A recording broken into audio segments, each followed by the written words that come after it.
wants to know, when you go through a real trial, can you then say the same things that you've been saying all of your Christian life? When the doctor gives the bad report, can you truly then still say that I still believe that God is a healer? When you lose your job, can you then still say, I believe that God is Jehovah Jireh? He is my provider. Yeah. When you talked about like a dog and your business is put out on the billboards of shame, can you then still say, I trust in the Lord? Brothers and sisters, sometimes God waits. He doesn't show up exactly when we think he ought to show up.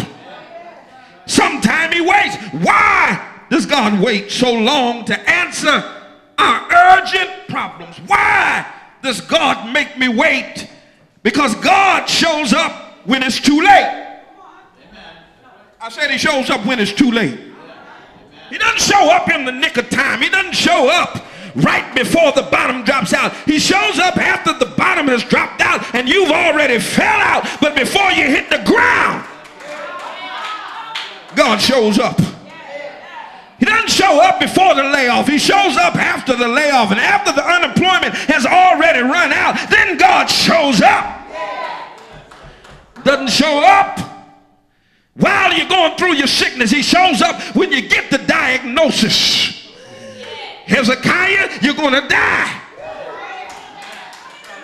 He turned his face to the wall and prayed, and the Bible said the same prophet that gave him the testimony that he was going to die before he got out of the temple, before he got out of the palace, that the word of the Lord came to him and told him, go back up and tell Hezekiah, I've given you 15 more years.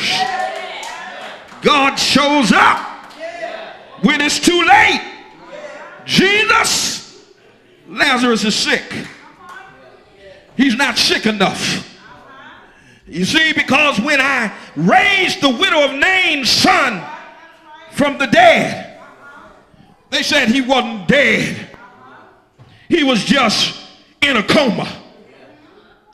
When I raised Jairus' daughter from the dead, they said she couldn't have been dead.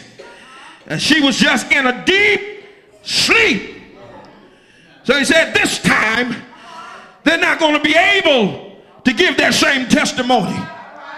So he not only waited until he was dead, he waited until they wrapped the body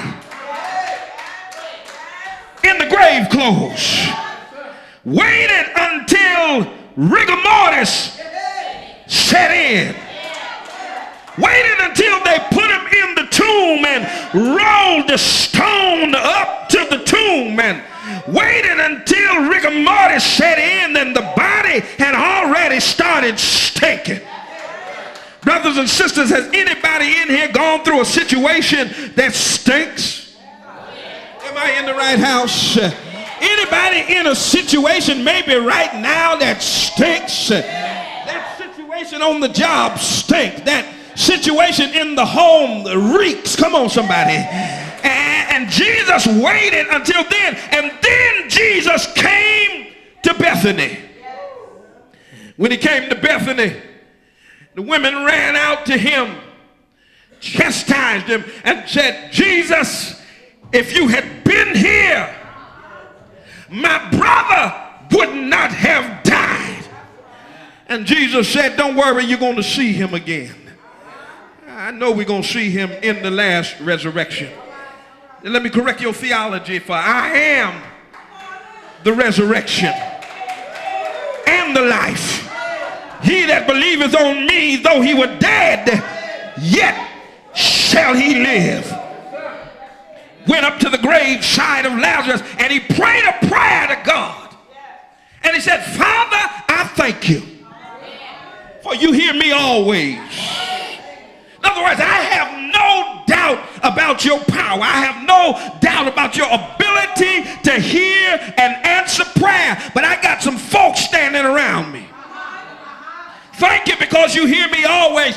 But for these that stand by, You had some naysayers in the crowd. You had some scribes and some Pharisees and some Sadducees in the crowd. You had some doubters in the crowd. You had some atheists and some agnostics in the crowd. You had some folk that were there just to see what Jesus was going to do. And he said, for these that stand by.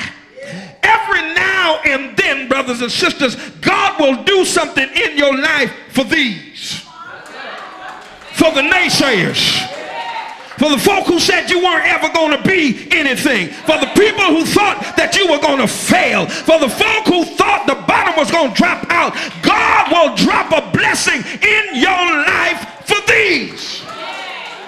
No wonder David said, he prepares a table before me in the presence of mine enemies. I can sit down in the presence of my enemies and eat filet mignon. God will bless you all up in the face of the naysayers, all up in the face of the gainsayers, for these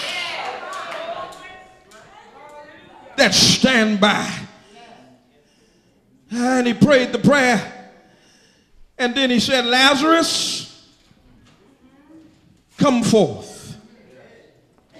Bible said that Lazarus woke up. And some theologians like to say that perhaps Lazarus was in glory, sitting by the crystal sea, hanging out while Jonah was telling him the story about the great fish. I don't know, maybe he was walking on streets of gold, hanging out with Moses, and Moses was telling him what it was like at the Red Sea. I don't know, perhaps he was sitting there with Elijah, and Elijah was telling him the story about how he went to Ahab and said, it will not rain until I give word. But wherever he was there in glory, perhaps talking to Obadiah and Malachi, perhaps hanging out with some of the prophets of old. And as he was walking down the streets that were filled with gold, he heard a voice call unto him and said, hush, hush, somebody's calling my name. Lazarus came up from glory, came back into the grave, came back into his body, stood up like Frankenstein with the grave clothes still wrapped around about him.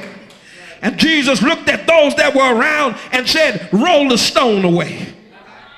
You see, sometimes folk will be quick to roll a stone up to your grave to make sure that you never get back out.